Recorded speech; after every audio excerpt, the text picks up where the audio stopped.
Има многу грешки од двете страни. Поповски. Петровски преку блокот, во блокот заврши топката. Ќе продолжи нападот на Пелистер, 90 секунди до одморот.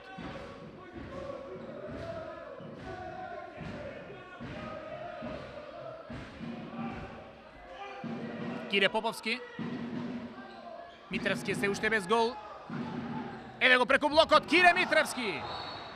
9:8. Прв гол и на Митревски. Полека сите наши шутери се запишуваат меѓу стрелците.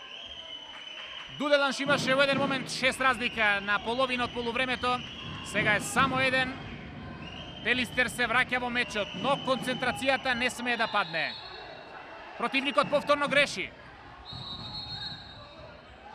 Нема контранапад, имаме 55 секунди, можеби да ја имаме топката и до крајот на првиот дел.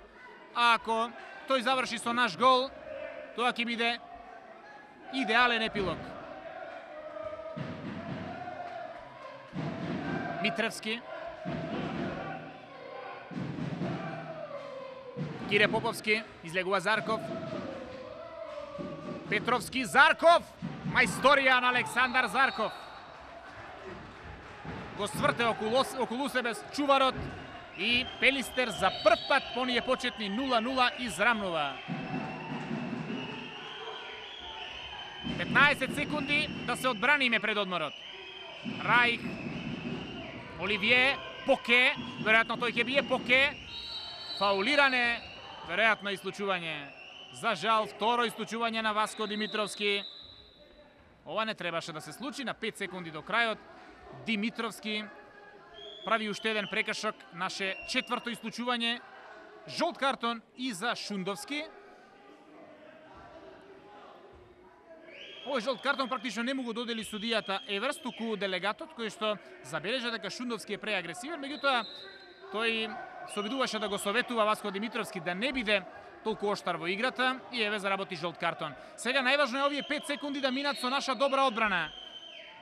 На почетокот на вториот дел Дуделаншки има човек повеќе, но најнапред важно е Тосковски и одбраната да бидат на ниво во овие 5 секунди. Најдобар шутер кај Дуделанш е Поке. Мора да се затвори леворакиот Алан Поке, иако се подготвува удар за Бен Цајмиц. Голот не важи.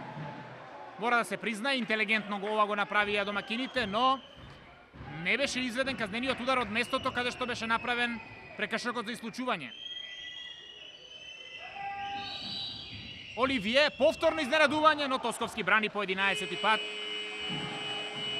Сирената означува крај на првиот дел. 9-9, можеме да бидеме задоволни.